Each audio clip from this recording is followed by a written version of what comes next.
Topic जैसे intensity of sound क्या है, देखना यहां पे इंटेंसिटी।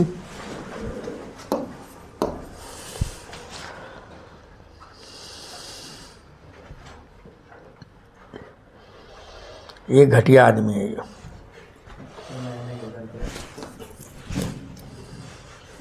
ब्लैक से सही रहेगा।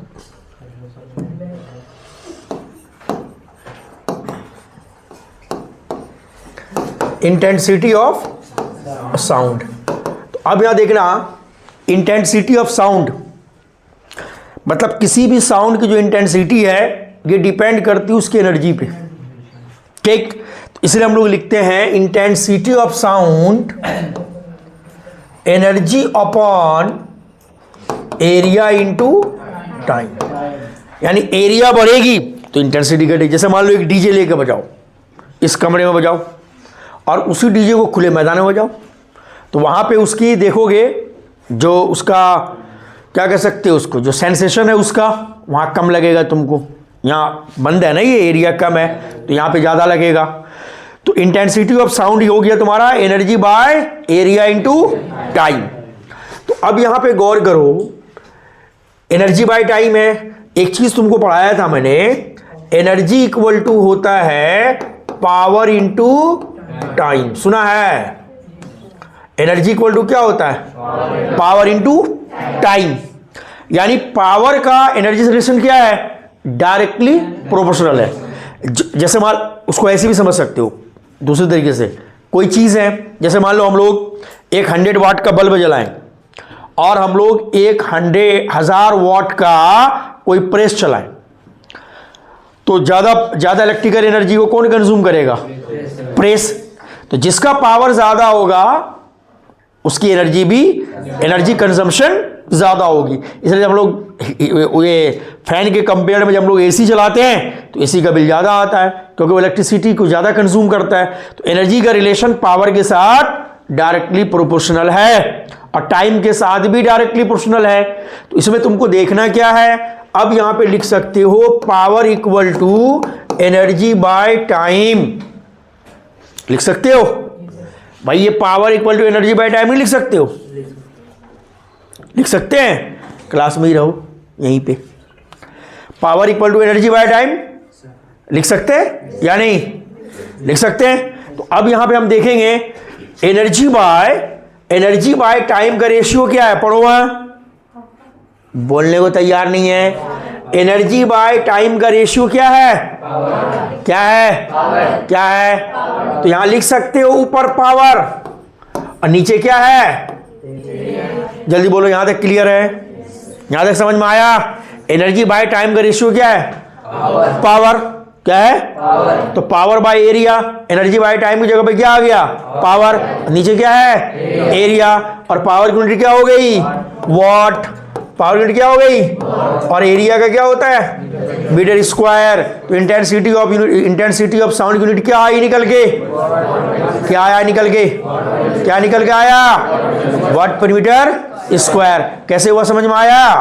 अबे कैसे समझ में आया? एनर्जी की यूनिट क्या होती है? एनर्जी की यूनिट जूल। यूनिट पूछ रहा हूं, जैसे की हालत में हो क्लास में। एनर्जी यूनिट जूल और पावर की वाट। कुछ से कुछ बोल रहा है बैठ के क्लास में। एनर्जी की एसआई यूनिट, वर्क की एसआई यूनिट और हीट की एसआई यूनिट, तीनों की एसआई यूनिट जूल होता है।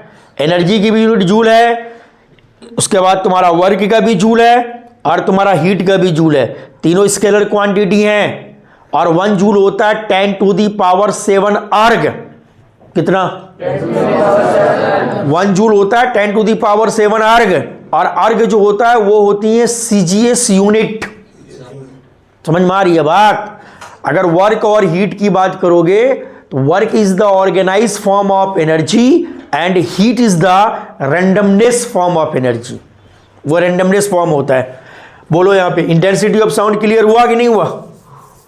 बोलने को तैयार नहीं है। क्या यूनिट आई निकल गई? वॉट पर मीटर स्क्वायर। तो एनर्जी की यूनिट क्या होती है? अभी बताया जस्ट जूल। अब पावर की क्या होती है? वॉट। इलेक्ट्रिक करंट की? एम्पियर। अच्छा सब भूल गया है ना, ठीक है ठीक है, कोई दिक्कत नहीं है, तुम लोग मार खाओगे। और इसकी यूनिट चार्ज की? कूलम। फोर्स की? न्यूटन। स्पीड की? मीटर पर सेकेंड। फटाफट बोलो। स्पीड की? वेलोसिटी मीटर पर सेकेंड। एक्सेलरेशन मीटर पर सेकेंड स्क्वायर। मीटर पर second square. Intensity of sound what पर मीटर स्क्वायर। वॉट पर मीटर। इलेक्ट्रिक करंट की यूनिट? पक्की बात। और इलेक्ट्रिक करंट की smallest unit? Coulomb. Potential difference की यूनिट? वोल्ट। क्या? वोल्ट। रेजिस्टेंस की यूनिट? ओम। टेम्परेचर की यूनिट? केल्विन। ये सब जाहिल सब बैठा क्लास में, ये सब निकालेंगे इंट्रेंस, काम चोर सब, गधा सब है, सब रिकॉर्ड में जा रहा है तुम लोग का, सब गधों का फोटो चला जाएगा ना।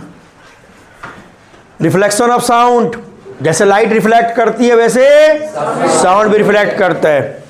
जैसे मान लो ये ले लो हार्ड ऑब्स्टिकल, ठीक है, ये ले लो नॉर्मल, चलो यहाँ से ये है इंसिडेंट साउंड, कैसा साउंड है ये, और ये कैसा साउंड है, जल्दी बता, रिफ्लेक्टेड साउंड, ठीक है। The bouncing back of sound when falls on a hard obstacle, इसमें भी वही है laws of reflection of sound. Incident sound जैसे पढ़ा था लाइट में मैंने, इंसिडेंट साउंड, रिफ्लेक्टेड साउंड है नॉर्मल और lie on the same plane, angle i equal to angle r, incident angle equal to that of angle r, angle of reflection, ठीक। लेकिन entrance में पूछा किया जाता है, इंट्रेंस में देखो सवाल इससे कहां से आता है, तो ये देखो, जैसे मान लो, बंद करो तासीब, अब हमारा जैसे हमें पढ़ना है अगला टॉपिक इको, ठीक है। तो इको से इंट्रेंस में क्या सवाल आता है, ये देखो, जैसे मान लो ये हार्ड ऑब्स्टेकल हो गया, ये हो गया इंसिडेंट साउंड, और ये हो गया रिफ्लेक्टेड साउंड, यहां से सोर्स ऑफ साउंड, यहां से मान लो कुछ बोला जा रहा है, ठीक है। तो ये हो गया इंसिडेंट साउंड, ये हो गया रिफ्लेक्टेड साउंड, क्लियर। मतलब तुम कुछ बोले, आवाज टकराई, फिर तुमको सुनाई दी, पहाड़ों पे जाके चिल्लाओ, ऑडिटोरियम में चिल्लाओ, रेशमा आई लव यू, फिर सुनाई देगा तुमको बार बार, रेशमा नहीं कहेगी आई लव यू टू, तुम्हारी आवाज आएगी बस, करके देखे ना। तो यहां पर क्या होगा, यहां पे तुम्हारा मिनिमम डिस्टेंस चाहिए 17.2 मीटर, कितना चाहिए, इको प्रोड्यूस होने के लिए मिनिमम डिस्टेंस कितना चाहिए। अब तो मुंह से डालेगा दीवार में, कहेगा सर नहीं हो रहा, दीवार में घुस जाएगा मुंह में लगा के, जैसे दीवार को किस कर रहे हो, थोड़ा होगा उससे।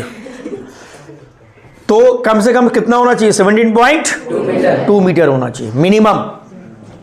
अब जैसे मान लो जो इंट्रेंस में अगर सवाल पूछेगा echo is produce due to, तो तुमको टिक लगाना है रिफ्लेक्शन ऑफ साउंड पे, the repetition of sound again and again, इसे बोला जाता है इको।